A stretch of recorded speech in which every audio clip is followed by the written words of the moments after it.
ఈ స్పెట్స్ మహిమ ఏంటో ఒక్కసారి మీరు ఇప్పుడు చూసింది ట్రైలర్ మాత్రమే. అసలు ఫుల్ మూవీ ఇప్పుడు వస్తుంది, అంటే వీడియో వస్తుంది.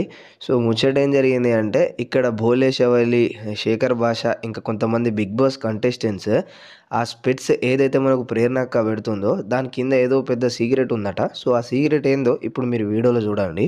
ఈ స్పెట్స్ మహిమ ఏంటో ఒక్కసారి, ఈ స్పెట్స్ మహిమ ఒకసారి సారీ పెట్టు నువ్వే. Thank you. మరి ఈ సీక్రెట్ ఏంటి నాకు అర్థం కాలేదు, అందరితో స్పెట్స్ పెట్టిస్తున్నావు. నాకు కూడా సీక్రెట్ అండి, నేను చేసేదాకా నాకు కూడా తెలీదు ఎలా ఎడిట్ అవుతుందని. వెయిట్ చేస్తాను. ఓకే, ఈ స్పెట్స్ మహిమ గురించి తెలియాలంటే మనం వెయిట్ చేద్దాం. సో చూసిరు కదా, ఇది జరిగిన ముచ్చట. సో ప్రేరణ అఫీషియల్ అకౌంట్లో, అంటే అఫీషియల్ ఇన్స్టాగ్రామ్ అకౌంట్లో ఏదైతే స్పెట్స్ పెడుతూ తీస్తూ అందరి కంటెస్టెంట్స్కి అలా చేస్తుందో అక్క, సో దాని గురించి చేసేదాకా, అంటే ఎడిట్ చేసేదాకా అసలు తెలియదట. సో అట్లా ఏముంది ఆ స్పెట్స్ పెట్టి తీసే దాంట్లో అనే దాని గురించి అయితే ఫుల్ కన్ఫ్యూజన్ ఉంది నాకు. సో మీకు ఏమనిపిస్తుంది, ఆ స్పెట్స్ బిహైండ్ ద స్పెట్స్ ఏమున్నాయి సీన్స్ అనే దాని గురించి కమెంట్ సెక్షన్లో కమెంట్ చేయండి.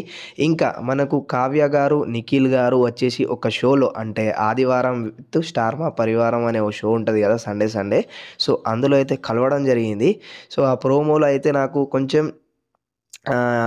కావ్య గారికి అంత అట్రాక్టివ్నెస్, అంటే ఆ షోలో ఏదైతే నిఖిల్ అంతగా నవ్వుకుంటా అది చూస్తుండో స్పెట్స్ పెట్టుకొని, బట్ ఇక్కడ మన కావ్య గారు అంత దేక్తలేరు అంటే మంచిగా చూడట్లేదు. సో అందులో నాకు అనిపించింది కావ్య గారు అట్రాక్టివ్గా అయితలేరు అని అనిపించింది. బట్ ఆ వీడియో మీరు చూడకపోతే ప్రోమో చూసి ఉంటారు, బట్ లింక్ డిస్క్రిప్షన్లో ఉంటుంది, లేకపోతే ఛానల్ హోమ్ పేజ్లో ఉంటుంది, వెళ్ళి చూడండి. ఇంకా ఇలాంటి అప్డేట్స్ కోసం మన ఛానల్ని సబ్స్క్రైబ్ చేసుకుని బెల్ ఐకాన్ని క్లిక్ చేయడం మాత్రం మర్చిపోకండి.